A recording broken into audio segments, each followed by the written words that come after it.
साथीहरु अहिले जुन भिडियो तपाईहरुले देखिरहनु भएको छ यदि तपाईहरु पनि यस्तै किसिमको भिडियो बनाउन चाहनुहुन्छ भने यो भिडियोलाई अन्तिमसम्म हेर्नुहोला। यो भिडियो मार्फत म तपाईहरुलाई सम्पूर्ण कुराहरु सिकाउने छु।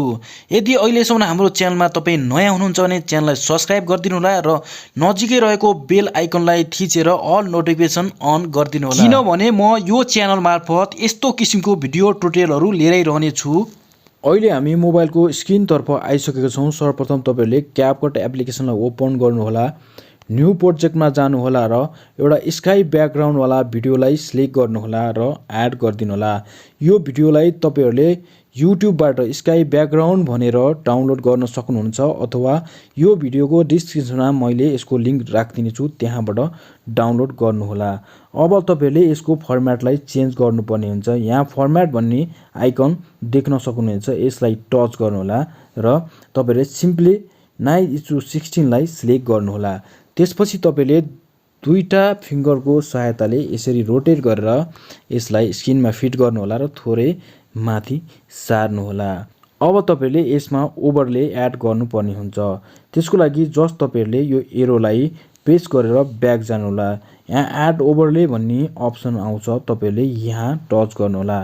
त्यसपछि आएर एड ओभरलेमा जानुहोला। एड ओभरलेमा गएर भिडियोलाई सिलेक्ट गर्नुहोला र एड ओके गर्नुहोला। साथीहरु तपाईहरुले यस्तै किसिमको भिडियो एउटा रेकर्ड गर्नुपर्ने हुन्छ।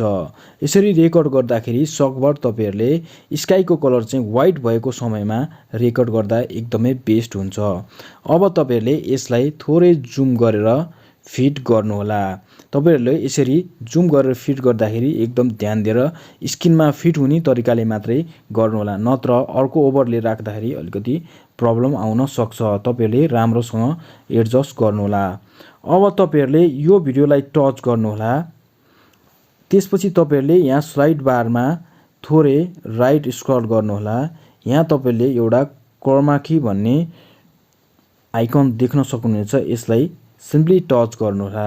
यसरी टच गरिसकेपछि यहाँ एउटा गोलो एरो आउँछ, तपाईहरुले यसलाई स्काई ब्याकग्राउन्ड निर लगेर राख्दिनुहोला माथि। अब तपाईहरु इन्टेन्सिटी भन्ने अप्सन देख्नु भएको छ, यहाँ क्लिक गर्नुहोला। त्यसपछि तपाईहरुले इन्टेन्सिटीलाई हल्का थोरै एडजस्ट गर्नुहोला। यसरी एडजस्ट भइसकेपछि तपाईहरुले थोरै यहाँ मिलाएर राम्रोसँग, जति राम्रोसँग गर्नुभयो उति राम्रो हुन्छ। यसरी मिलाइसकेपछि अब तपाईले स्याडोमा क्लिक गर्नुहोला। स्याडोमा क्लिक गरेर यसको स्याडोलाई यसरी बढाइदिनु होला, फुल गरिदिनु होला। यति गरेर तपाईले यहाँ ट्रिक मार्कलाई ओके गर्नुहोला। त्यसपछि हामीले एउटा ओभरलेलाई एड गर्नुपर्ने हुन्छ। त्यसको लागि तपाईले सिम्पली यो एरोलाई प्रेस गरेर ब्याक जानुहोला। ब्याक गरिसकेपछि यहाँ फेरि एड ओभरले भन्ने अप्सन आउँछ, यसलाई एड ओभरलेमा जानुहोला र अघि कि हामीले पहिला लोड गरेको भिडियोलाई तपाईले यहाँ इनपुट गर्नुपर्ने हुन्छ। यसलाई सिलेक्ट गरेर सिम्पली एड गरिदिनुहोला। यसलाई पनि तपाईहरुले राम्रोसँग थोरै हल्का जुम गरेर स्क्रिनमा फिट गरिदिनुहोला। अब तपाईहरुले सिम्पली यो भिडियोलाई यसको चाहिँ ब्याकग्राउन्ड रिमुभ गर्नुपर्ने हुन्छ। स्लाइड बारलाई थोरै दाहिना गर्नुहोला। यहाँ ब्याकग्राउन्ड रिमुभ भन्ने अप्सन आउँछ, तपाईले रिमुभ ब्याकग्राउन्ड यसलाई सिम्पली टच गरिदिनुहोला। अब हाम्रो भिडियो यहाँ तयार भइसकेको हामी देख्न सक्छौं। यति गरिसकेपछि हाम्रो भिडियोको 90% काम भइसकेको हुन्छ। अब हामीले यसको चाहिँ इन्डिङमा जानु होला। त्यसपछि यसको जुन ब्याकग्राउन्ड रहेको छ यसलाई तपाईहरुले स्प्लिट गर्नु होला र बाँकी ब्याकग्राउन्डलाई तपाईहरुले रिमुभ गरिदिनु होला। त्यसपछि यहाँ तपाईहरुले यसको वाटरमार्कलाई देख्न सक्नुहुन्छ, यसलाई पनि रिमुभ गर्नु होला र सिम्पली तपाईहरुले यहाँ टच गरेर यसलाई एक्सपोर्टिङ हुन दिनु होला। यो 100% एक्सपोर्टिङ भइसकेपछि तपाईले यो डन बटनलाई प्रेस गरेर डन गरिदिनु होला। त्यसपछि तपाईहरुले फेरि न्यू प्रोजेक्टमा जानु होला। त्यसपछि अहिले बनाएको हाम्रो भिडियो यहाँ आइसक्छ, यसलाई सिलेक्ट गरेर एड गर्नु होला।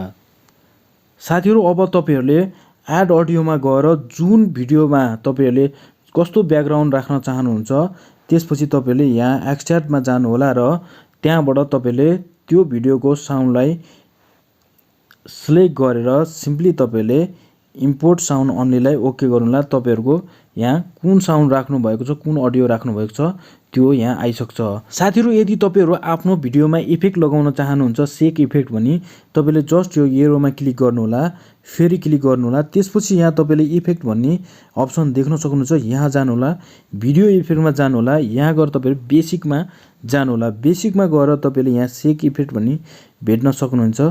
सेक इफेक्टलाई लगाएर ओके गर्न सक्नुहुनेछ। यो तरिकाले तपाईले कहाँ सेक इफेक्ट लगाउने तपाईले एडजस्ट गर्न सक्नुहुनेछ।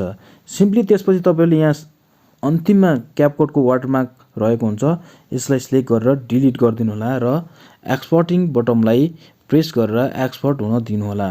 तपाईले यो भिडियो 100% एक्सपोर्टिङ भइसकेपछि यसलाई डाउन गर्नु होला र तपाईले टिकटकमा शेयर गर्न सक्नुहुनेछ।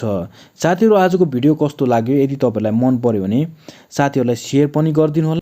अहिलेसम्म हाम्रो च्यानललाई सब्स्क्राइब गर्नुभएको छैन भने च्यानललाई सब्स्क्राइब गरेर हाम्रो च्यानलसँग जोडिनु होला।